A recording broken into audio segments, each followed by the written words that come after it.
This is today's the Hindu newspaper analysis session for UPSC. Today we will discuss mainly three issues. The first issue is the once extinct dire wolf back? The second issue is how can V2G technology help India's power sector? And the third issue is related to Foreign Contribution Regulation Act. So let's discuss all the issues in detail. World's first de-extincted animal created dire wolf. Why news? On April 7, a biotechnology company in Texas, USA named Collegial Bioscience announced that it had resurrected a dire wolf, a large predator that went extinct more than 12,000 years ago.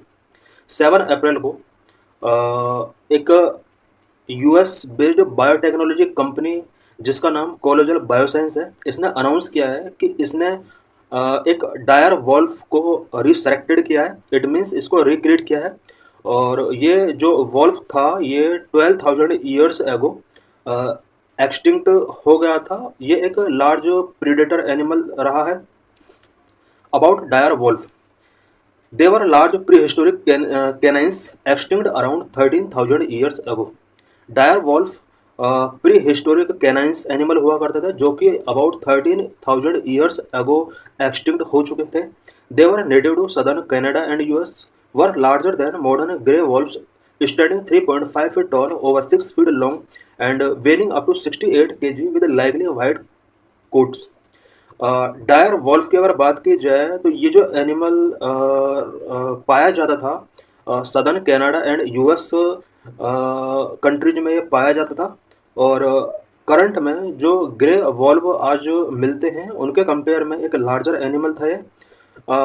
बात अगर इसकी height की जाए about 3.5 feet इसकी height हुआ करती थी, 6 feet इसकी लेंथ हुआ करते थे एंड वेट इसका अबाउट 68 केजी के आसपास हुआ करता था एंड इसके बॉडी के ऊपर एक वाइट कोट हुआ करता था, ऐसा एक्सपेक्ट किया जा रहा है। They hunted large prey like horses and likely went extinct due to prey depletion and human interference.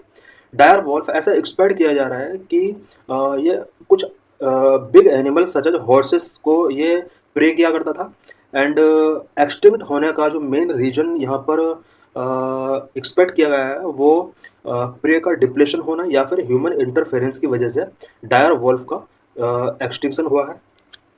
Genetically engineered wolf pups, recently wolf pups का जेनेटिकली इंजीनियरिंग किया गया है।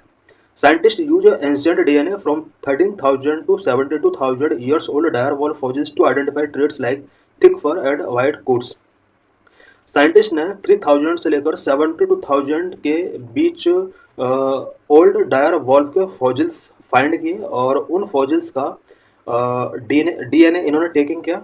डीएनए के बेस पर इन्होंने डायर वॉल्फ के कुछ ट्रेड को यहाँ पर आइडेंटिफाई करने की कोशिश की। इस ट्रेड के अंदर ऐसा एक्सपेक्ट किया जा रहा है कि थिक फर हुआ करता था एंड वाइट कोट इनकी बॉडी पर हुआ करता था। On comparing dire wolf genomes with modern canids, foxes, wolves, jackals, they found 99.5% DNA similarity with grey wolves.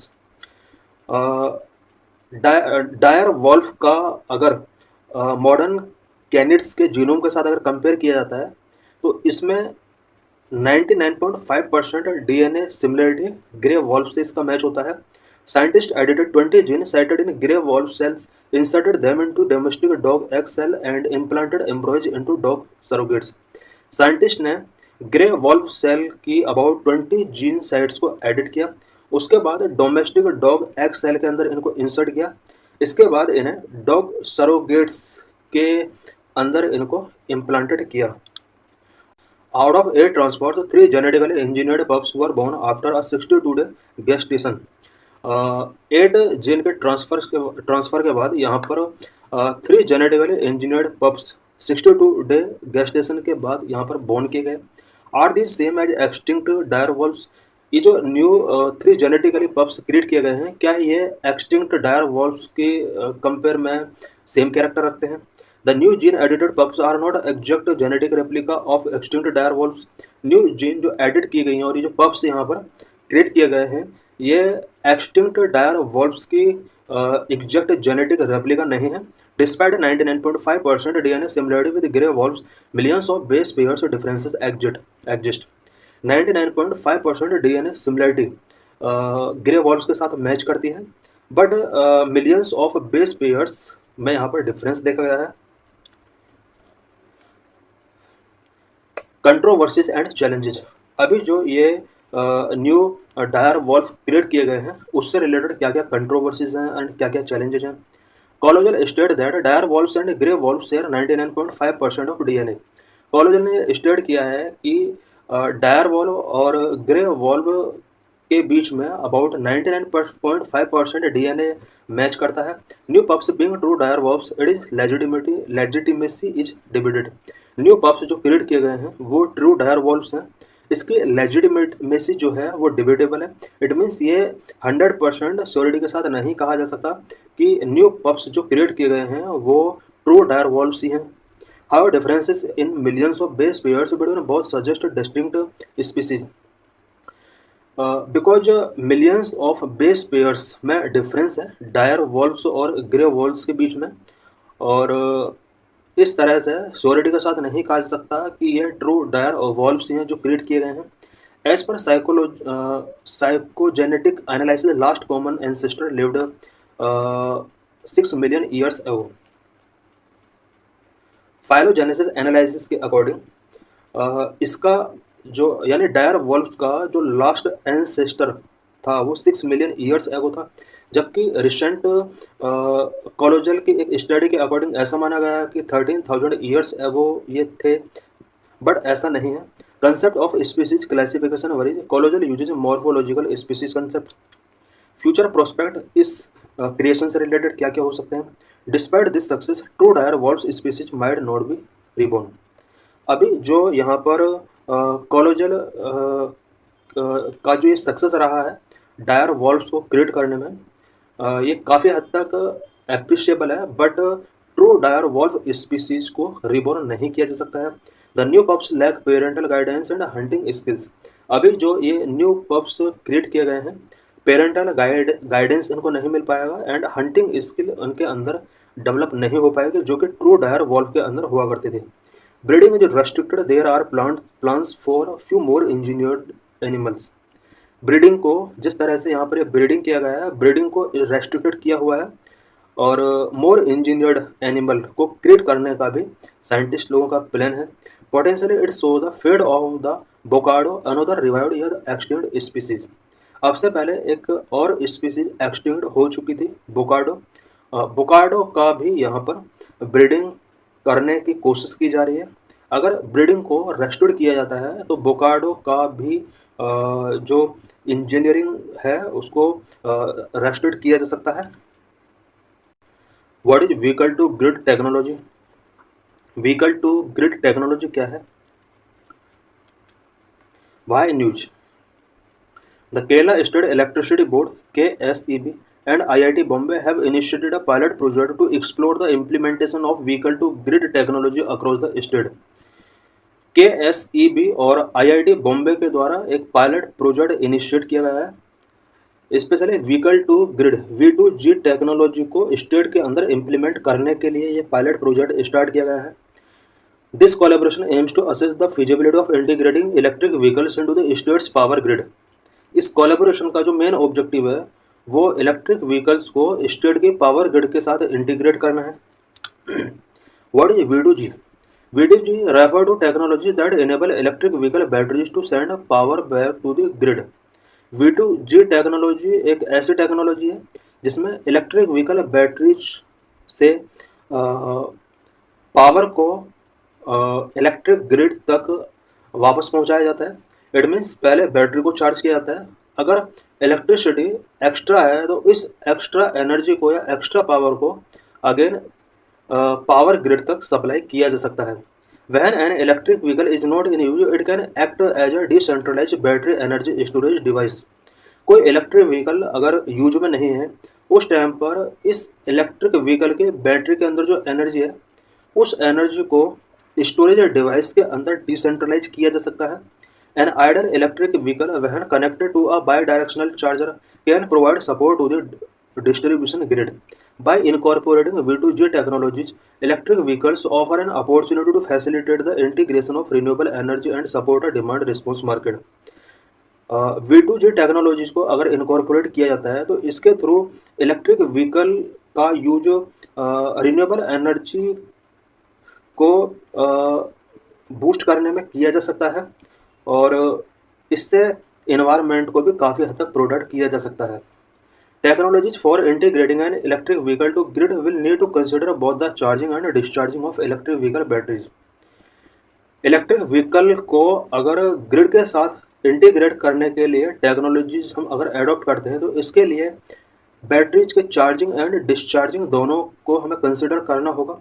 एक तरफ हमें बैटरी को चार्ज करके उसके अंदर एनर्जी को स्टोर करना होगा, दूसरी तरफ उस एक्स्ट्रा एनर्जी को दोबारा से पावर ग्रिड में सप्लाई करने के लिए हमें कुछ कंसिडरेशन यहाँ पर करने होंगे. In the first case there is a transfer of power from the grid to the vehicles G2V to charge the vehicle. First case में ग्रिड से पावर को व्हीकल को चार्ज करने के लिए ट्रांसफ़र करना होगा, जिसको हम G2V कहते हैं, यानी ग्रिड से व्हीकल की तरफ हमें पावर को ट्रांसफ़र करना होगा. In the second case, an electric vehicle functions as a distributed energy source where it can provide power based on the requirement of grid. Second case में इलेक्ट्रिक व्हीकल्स के अंदर अगर एक्स्ट्रा पावर है, उस extra power को यानी electric energy को redistribute किया जा सकता है और ग्रिड की जो रिक्वायरमेंट है उसको फुलफिल किया जा सकता है. Overall, the ability of electric vehicle batteries to transfer power encompass many possibilities such as V2G, vehicle to home, V2H, vehicle to vehicle, V2V, etc. Electric vehicle batteries की power को transfer करने की जो ability है इससे many possibilities को encompass किया जा सकता है, सच एज V2G, व्हीकल से ग्रिड तक इस एक्स्ट्रा एनर्जी को सप्लाई किया जा सकता है. व्हीकल टू होम, व्हीकल से होम तक इस इलेक्ट्रिक एनर्जी को सप्लाई किया जा सकता है. व्हीकल टू व्हीकल, एक व्हीकल से दूसरे व्हीकल में इस इलेक्ट्रिक एनर्जी को सप्लाई किया जा सकता है. Among this V2G is the most popular use case. इन सभी में V2G यानी vehicle to grid most popular use है. Is V2G being applied globally, क्या V2G टेक्नोलॉजी का ग्लोबली कहीं यूज किया जा रहा है? V2G technologies have emerging in mature electric vehicle market such as Europe and US. V2G technologies आज mature electric vehicle market के अंदर यूज की जा रही हैं, such as Europe and US के अंदर ये टेक्नोलॉजीज काफ़ी इमर्ज हो रही हैं. Electric vehicles have emerged as a cost-effective form of distributed energy storage, with owners incentivized to supply power back to the grid. Electric vehicles आज बहुत ज़्यादा इमर्ज हो रहे हैं और एनर्जी स्टोरेज का ये एक अच्छा सोर्स हो सकता है इलेक्ट्रिक व्हीकल्स. और इलेक्ट्रिक व्हीकल्स के ज़्यादा से ज़्यादा यूज को बढ़ाने के लिए ओनर्स को काफ़ी इंसेंटिवाइज किया जा रहा है. In the UK and the Netherlands, electric vehicle owners are compensated for supplying excess energy back to the grid during peak hours. UK and Netherland जैसे कंट्रीज में इलेक्ट्रिक व्हीकल ओनर्स को peak hours में electric vehicle battery के अंदर जो extra energy है उसको grid तक पहुंचाने के लिए या सप्लाई करने के लिए ओनर्स को यहाँ पर इंसेंटिवाइज किया जाता है. In places like California, electric vehicle users are actively encouraged to participate in the ancillary services segment of the electricity market, helping improve stability and reliability. California जैसे कंट्रीज में इलेक्ट्रिक व्हीकल यूजर जो हैं उन्हें इस तरह की जो electric vehicle batteries के अंदर एक्स्ट्रा पावर है उसको पावर ग्रिड तक पहुंचाने के लिए एनकरेज किया जाता है. Electric vehicles are also an important decentralized storage resource serving as an emergency power resources. Electric vehicles आज important decentralized storage resource बन चुका है और emergency power source resource के तौर पर आज ये वर्क कर रहा है. With encouraging climate linked disaster, V2G must be encouraged because पूरे वर्ल्ड के अंदर climate linked disasters बहुत ज़्यादा इंक्रीज हो रहे हैं. इस केस में V2G को encourage किया जाना चाहिए. What is the situation in India? India में क्या सिचुएशन है? In India V2G integration is currently in a nascent stage. India की अगर बात की जाए तो यहाँ पर V2G टेक्नोलॉजी का इंटीग्रेशन अभी नेस्केंट स्टेज में है। Electric vehicle sales largely focus on integration of electric vehicle charging infrastructure. हमारे इंडिया के अंदर इलेक्ट्रिक व्हीकल्स का जो सेल होता है या इससे रिलेटेड जितनी भी कंपनीज हैं उनका जो सबसे ज़्यादा फोकस है वो इलेक्ट्रिक व्हीकल चार्जिंग इंफ्रास्ट्रक्चर को इंटीग्रेट करने पर है। A few discoms have planned pilot project for smart charging and V2G integration. कुछ डिस्कॉम कंपनीज ऐसे हैं जो स्मार्ट चार्जिंग और V2G इंटीग्रेशन से रिलेटेड पायलट प्रोजेक्ट का प्लानिंग कर रही हैं। The central electricity authority has set up a committee to frame guidelines for reserve charging reverse charging that is from batteries to grid.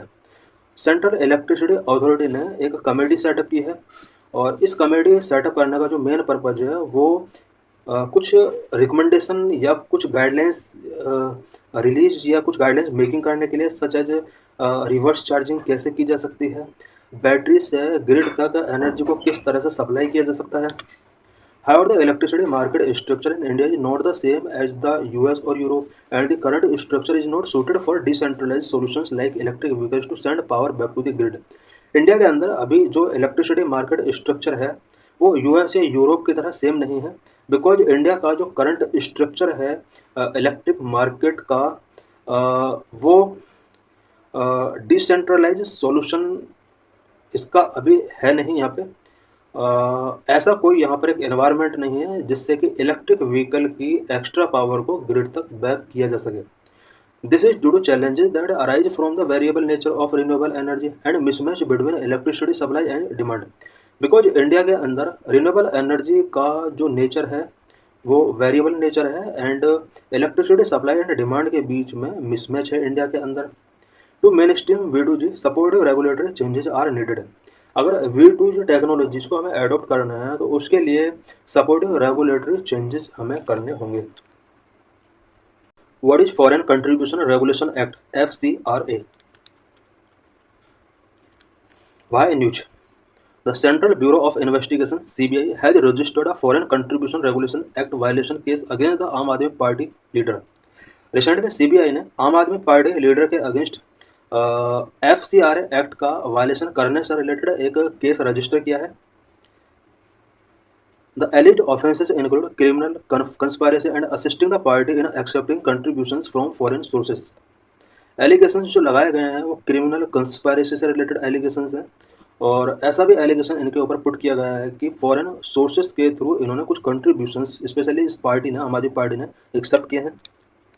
In January union home ministry has granted registration under the foreign contribution regulation act FCRA 2010 to the famous Banke Bihari temple in UP's Vrindavan, enabling it to receive donations from foreign countries for religious activity. जनवरी month में union home ministry ने famous Banke Bihari temple जो कि UP के वृंदावन में है, इस temple को FCRA के अंडर रजिस्ट्रेशन ग्रांट किया था।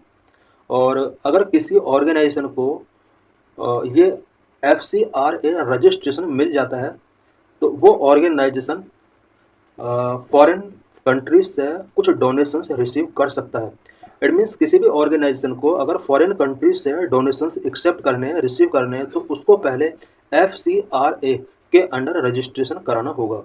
Registration under the FCRA 2010 is mandatory for non-government organizations and associations to receive foreign fund।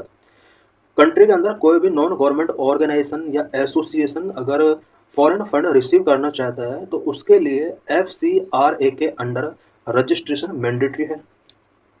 What is the foreign contribution regulation act?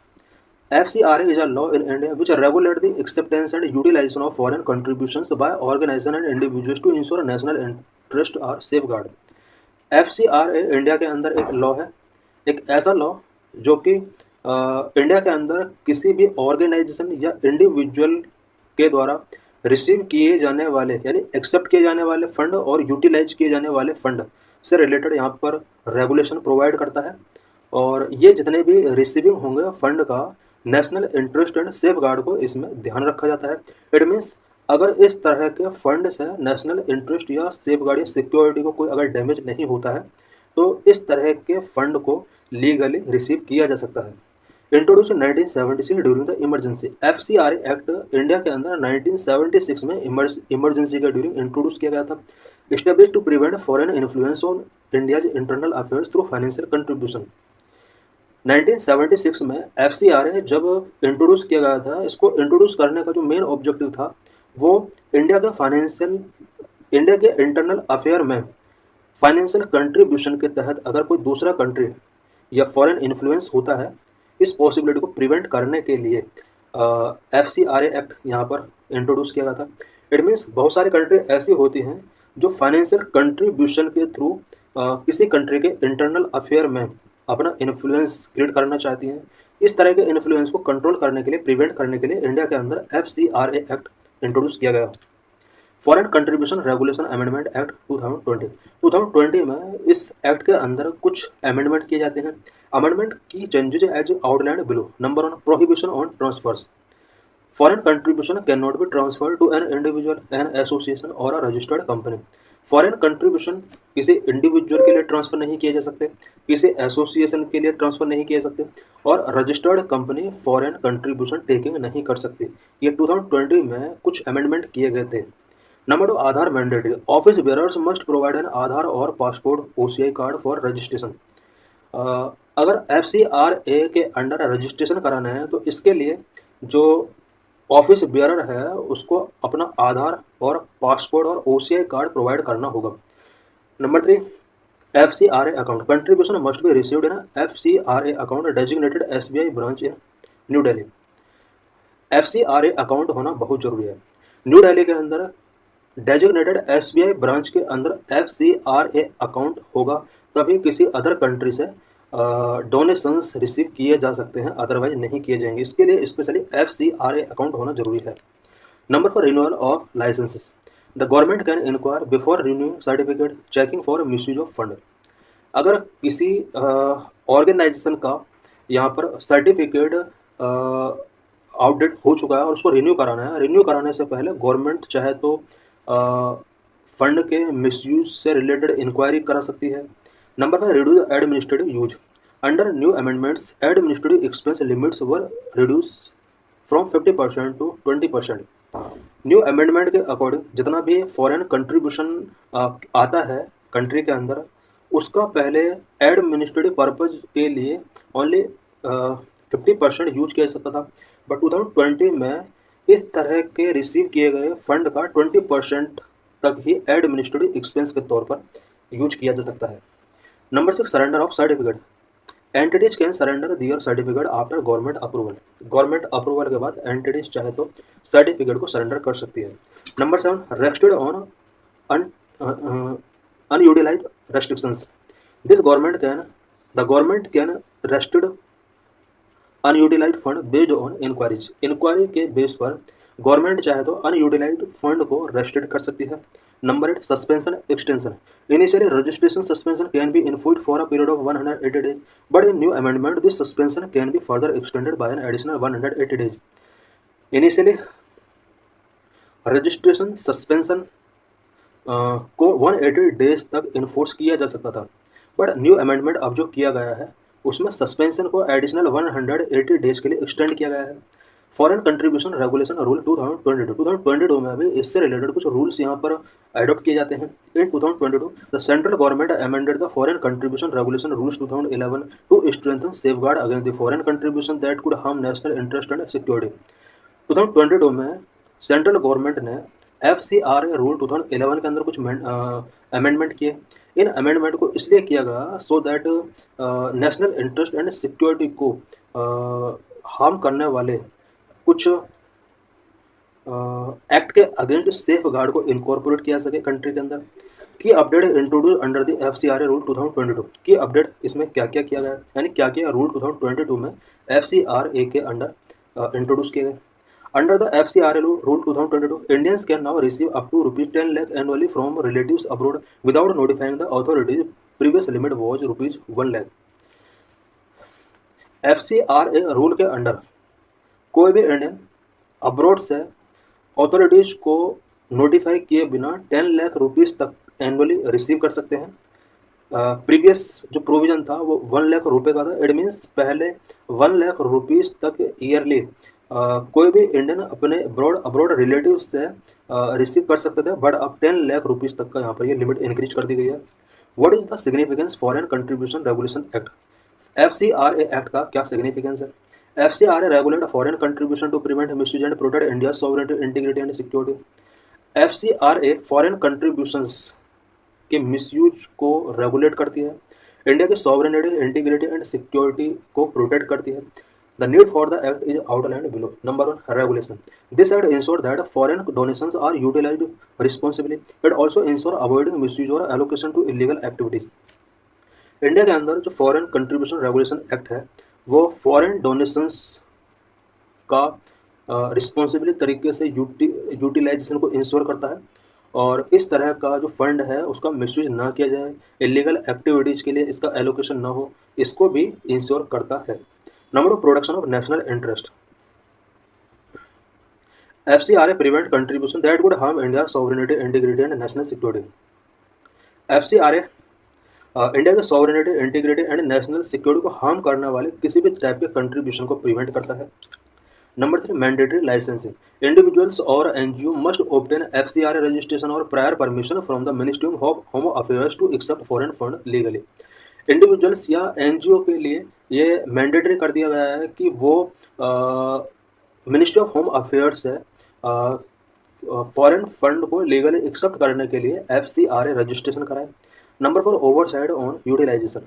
This act establishes a licensed regime to monitor the acceptance and use of foreign contributions for charitable purpose. India के अंदर FCRA act एक foreign contributions के acceptance और उसके use के purpose को monitor करता है, और इसको मॉनिटर करने के लिए यहाँ पर इंडिविजुअल या एनजीओ के लिए लाइसेंस सिस्टम शुरू किया गया है, और किसी भी चैरिटेबल पर्पज के लिए अगर फॉरेन कंट्रीब्यूशन एक्सेप्ट किया जाता है तो उसके लिए एक तरीके से यहाँ पर लाइसेंसिंग गिवन किया जाता है। So thanks for watching this video.